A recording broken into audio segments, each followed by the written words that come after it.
What's up, my little cat travelers, and welcome back to another Eden update, guys. So today, guys, we got the amazing update, guys. The one update that we've been waiting for weeks now. Finally, guys, we are getting the new things. We are getting the roguelike dungeon and two amazing looking characters that are crazy, insanely super powerful, guys. I'm talking about Aurela and Miyu. Also, shout out to the Red Riding Hood and to Euactus, who looks like a character from Kingdom Hearts. But guys, let's go over those two characters and let's go over that update, guys. I am super excited about this. Just because I've watched Silver play many times Lufia 2, and this reminds both of us of the cave in the game. So pretty cool, roguelike. Anyway, all right, guys. So the update is scheduled for July 8th tomorrow. So hopefully, you guys, you're gonna have your phone ready, fully charged, because I'm sure most of you are bored of fishing and are pretty much clear with the game. Or if you guys are not, well, keep playing, guys. This game is amazing, deserves all the love. Keep on going. All right, guys. So we are getting the Wanderer of the Vortex. So you guys, if you have not watched the update from Scott, go watch it. It's pretty good. He gives amazing detail, but I'm gonna go over it a little bit. So we're getting Apocrypha information. In the beginning, there was only one, a huge vortex in a river of time. In spinning, it's distorted the space around it like interlocking gear, creating endless, repeating, recurrence space-time. Trapped in these countless worlds of indies, the prisoners of the recurrence space-time can never move forward. The only way to save them is to correct the twisted history that binds them. A young woman wandering the vortex reach for your hands. After countless journey, you will learn her truth. Each life is a thread in the grand tapestry of history. An unforgettable story awaits. So guys, obviously we are talking about the characters that looks like the Red Riding Hood, the one and only Nona, guys. She's a 4-star, and I think she's gonna be free and probably gonna get upgraded to a 5-star. So free characters, guys, are always welcome. It's just like to say thank you for finding me. She wanders carrying unforgettable memories. She looks kind of cool. She reminds me, of course, of Red Riding Hood and a little bit of the Red Riding Hood from the game Darkstalker.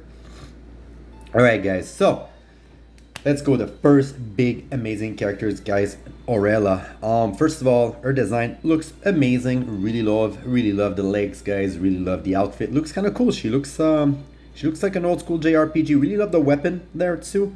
The color purple, the color schemes are they're blend very well together. Very cool. I like it. All right, so it's not a black and white as that.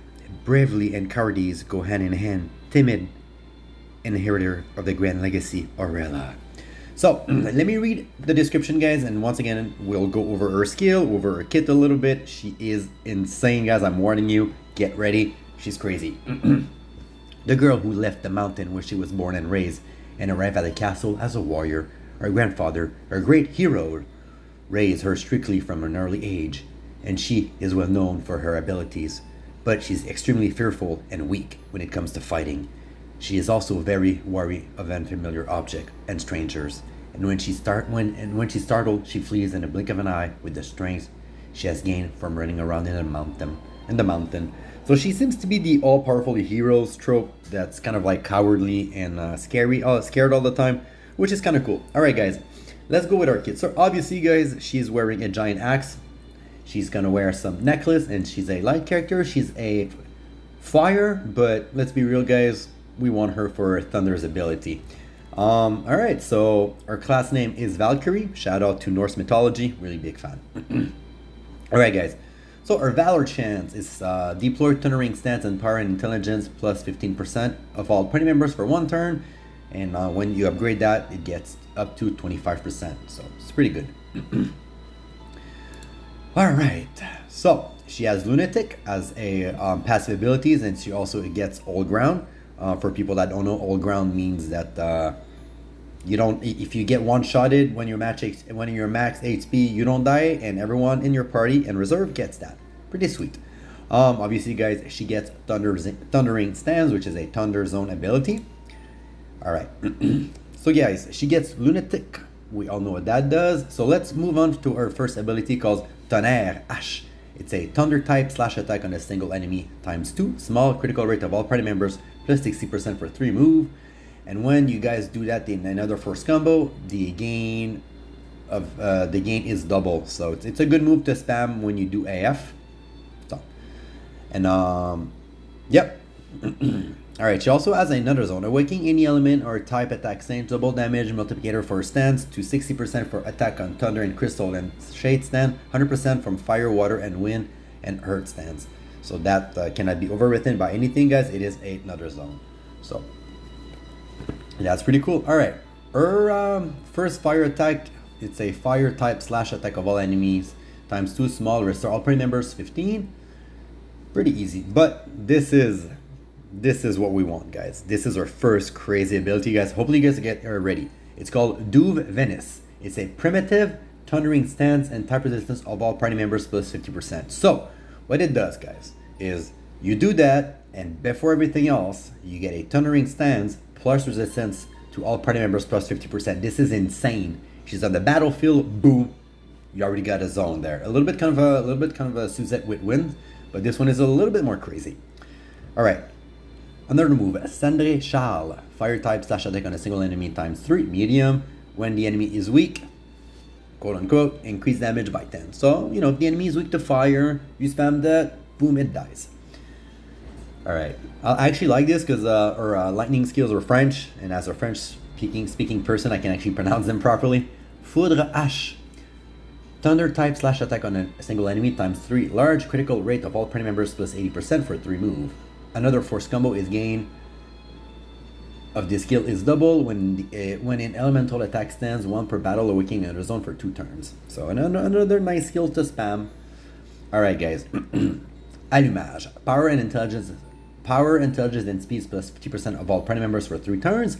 When in thunder stands, buff effect is doubled by 100%, and all weapon damage of all party members plus 30%. This is crazy. Like, when you're in 8F, paf, you spam that just to begin with, poof, and then you watch everything melt. Is beautiful. All right, or another thunder skill, Lumière Ciel. Delayed thunder type slash attack of all enemies times 2, extra large, power, intelligence minus 50%, 100% for 5 turns. Restore all main and reserve party for 3000 HP. When in thunder stands, inflict break of all enemy, restore all status of all main and reserve party members. Wow. This is insane. This character is not like, yeah, this character is a little bit broken and a little bit strong. All right, guys, our last ability is called Orage H, thunder type slash attack of a single enemy times 4, excel in critical rate of all party members 100% for 3 move. If you are in under force combo, everything gets double. When in elemental and attacks type stands once per battle, awaken another zone for 2 turns. So, a lot of words, guys, but pretty much she is a really good character to buff your party, and then everything that is weak against thunder will melt like there's no tomorrow. This is insane, honestly. Like, yeah, this is really good stuff. She's strong, really strong, especially that primitive thunder move seems to be really powerful. So yeah, can't wait to get her tomorrow, maybe, if I'm lucky. Hopefully I am. I have a lot of stone. If you guys also have stone, I would suggest to maybe roll for her. All right, guys, another character looks kind of fun too. I think I like this one a little bit better, just because I actually like her character design a little bit more with that giant spear and that those two kind of like vase or whatever, like the earth and the thunder looks kind of cool. But I'm of course, guys, talking about Miyu. No matter how hard it gets, someday I'll achieve my dream. Princess chasing the distant ideal. Alright, guys, so obviously she is earth and thunder. She obviously, guys, has a lance, as you guys can see with the image. She wears a bangle and she's a light character. The only daughters of the 7th king of Mingland, behind her pristine appearance is also a brilliant mind, which she inherited from her father. Her skill with a sword is particular and comparable to the finest knight. Having only ever lived in a castle, she is quite sheltered. And her class is Athena, so shout out to the Greek. Alright, so let me tell you guys what she does. Her valor chance, deplored thundering stance and Thundering Stance and Power of Intelligence of all enemy minus 15% to 25 for maximum level. Alright, that is a pretty cool. Obviously guys, there's more than that. Alright guys, so our AX move is attacks all enemies. It attacks all enemies minus 35% of the total AF that you did and ignore damage.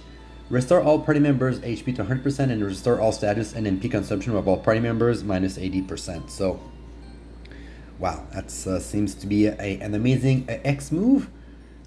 35% of all damage is pretty good.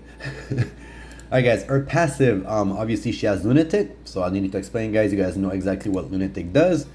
This one actually does something a little bit different. And she has Thundering Zone. Alright, so guys, our Lunatic skill, this one is a little bit different. It gives up speed, 50% speed on herself, diminishing with other speed buff. When in shock on enemy when attacking for 5 to 100% chance. When enemy have shocks, each attack from any party members increase AF combo by an additional 4% per hit per target. Lunatic charge, additional attacks do not count. Replace the basic attack.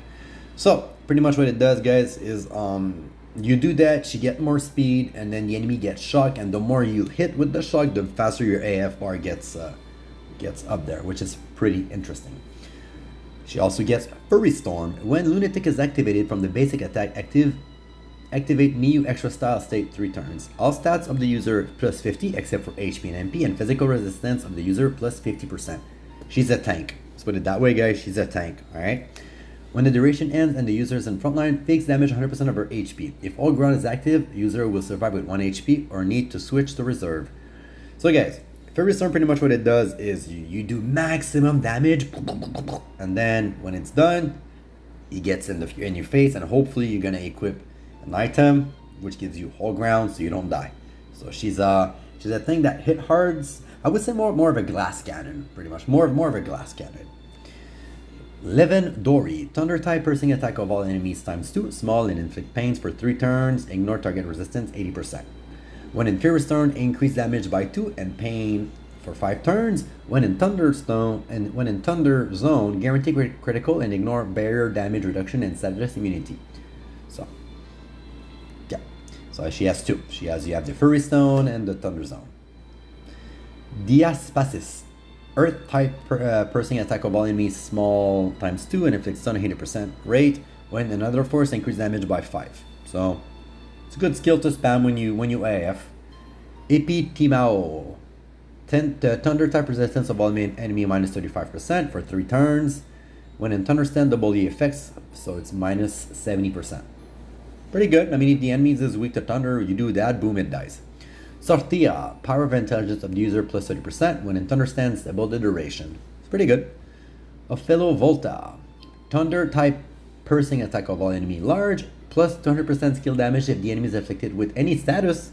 So pain and poison, guys, and multiplier by 3. When in Thunder Stance, another force combo gain is skill is triple. So if you're in Thunder Stand, your AF bars gets 3 times higher. Levin Acodio, thunder type piercing attack of all enemy times 2, large, and inflict pains for 3 turns. Ignore target resistance 80%. When in Fury Storm, increase damage by 5 and pain for 5 turns. When in Thunder Zone, guarantee critical and ignore barrier damage reduction and status immunity. Does not ignore resistance. Barriers on target are not consumed. And inflict status from equipment. Also ignore immunity. So it just, you go through barriers of the enemy. You do like actual true damage. Kara Neros Charis. Thunder type piercing attack on a single enemy. Excel. Damage base is on speed. When in another force, add AF combo value to skill multiplier. So that's like the move that you use because with the AF, because you give her a bunch of speed, you do that, and then you watch the enemy falls down. There's a couple of other characters that are speed based. I actually like it. I think it's a cool mechanic. So yay. Levin Luginous. Thunder type piercing attack of all enemy times 2, excel and inflict pains, 3 turns, and ignore target resistance. When in Fury Storm, increase damage by 10 and pains for 5 turns. Wow, this is insane. When in Thunder Zone, guarantee critical and ignore barrier damage reduction and status immunity. So her skills are honestly, her skills are pretty nice. I really love the mechanic of her going fast, hitting the enemy and dying. I think it's a sweet mechanic. But obviously, I think Aurela is a little bit more powerful all around, as more like crazier damage and crazier stuff that you could do. But I think both characters are a good addition to your party, obviously. Like, but aim for Aurela, since Miyu extra style you could probably like Sigrid at one point. But these two characters are really nice, and then both of them look super sweet. They have like an awesome color scheme. Like, I personally like Miyu a little bit better. It's more I know it's a little bit more busy, but I just think it looks a little bit better. Like the vibe of it, like the characters and the colors, also the thighs. Really love those thigh scars. That little strap there makes me happy. All right.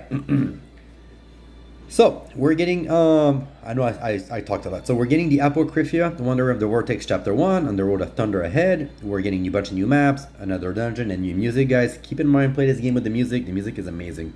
We're also getting Time-Twisted Maze, which is another feature straight out of the Lufia 2 or any roguelike that you guys have played. So Silver is going to be happy. The Twisted Maze is a special dungeon that changes every time you enter it. Make sure of the items you obtain with it, as well as the knowledge you amass to reach the center. So this is pretty cool, guys. It's a roguelike, so you go in with a team, you gather items and equipment. I think that if you die, or if you die, or if you finish it, you're probably gonna keep some of the items, and it's new over and over. So give us the stuff to do when we don't have any more keys. Your character's levels and gears will be reset inside the maze. You also cannot use character skill in the maze. Oh. Okay, I wasn't aware of that. Alright, that's kind of weird. Equip runes found within the Time-Twisted Maze to gain skills and abilities. Oh. If your party is wiped out within the maze, you will lose all but a certain portion of your item and XP you've gained. Obviously, guys, the XP is not something that we look forward with all these crazy, with all those like crazy scroll that we have. But by defeating bosses, you can obtain Op Art. Bring them out to the maze and have them appraised to earn equipment you can use in your normal adventure too, which is pretty cool. Equipment gained from Op Art may have different quality despite having the same name. Ooh, I think that's gonna be interesting. Unlike another dungeon, you do not need to spend key cards to play the Twisted Maze. Another dungeon entrance will not apply. So I guess for people that use the services, which means that if you die, you won't be able to use one of the items to not die and to continue, which is it's cool. It's cool. I'm actually excited for that feature. Honestly, it looks super nice. The cool thing is you do not need I think you need to be at chapter 22 to start, which is pretty early in the game. And yeah, I think you need to start the main quest, and then that's it. So a bunch of new players out there, you guys are gonna be able to discover this feature, and it's gonna be super fun. There's no time limit for this event. Obviously, Another Eden does not do time limits. All right, guys, we are also getting a characters in the maze called Noaxis, which I believe is gonna be free. He looks kind of cool. I actually like his character design. He kind of remind me of a character from Kingdom Hearts. I like the shovel. I like the fact that he looks like a mature guy, not a little boy. I'm definitely gonna find out more about him. Love the fish in the background. I think it's just a cool looking character all around. Hopefully he's gonna be good. Hopefully he's gonna have some spells that are gonna be useful. But we'll see. We'll see. That's gonna be time for another video, guys. I'm gonna do Noaxis and the Red Riding Hood characters in another video. So stay tuned. Alright, Wanderers of the Vortex, new characters, Aurela and Miyu extra stars are available. So, Star Gem encounters available for one time, which is good. I think I'm getting one free with my subscription, but I do not know. So we're getting that too. And we're also getting Amy's matching set. Cute, that's kind of cool. I like it. I like Amy. My cat's gonna look cute. And we're also getting from 20 stone to 50 stone for from June 27 to July 16. Yay! During the following duration to start. Blah, blah. Okay. And then this is the general stuff and some bugs fixes. Alright guys, so this is a big update, guys. It's a big update that a lot of people have been waiting for. I'm super happy about it. I'm going to spend a lot of time in the maze. I'm also going to try to do all the quests from the characters, guys. So I'm going to keep doing that. And yeah, that's it, guys, for the update. So that being said, guys, if you like what I do, please like and subscribe my page, guys, and leave a comment. Also, that would be kind of great. Are you gonna pull for Aurela? Are you gonna pull for Miyu? Are you gonna pull for both? If so, how much stone are you gonna spend? And good luck on that, guys. Remember, always pet your cats for extra luck. And I'll see you guys next time for more another Eden update. Bye bye.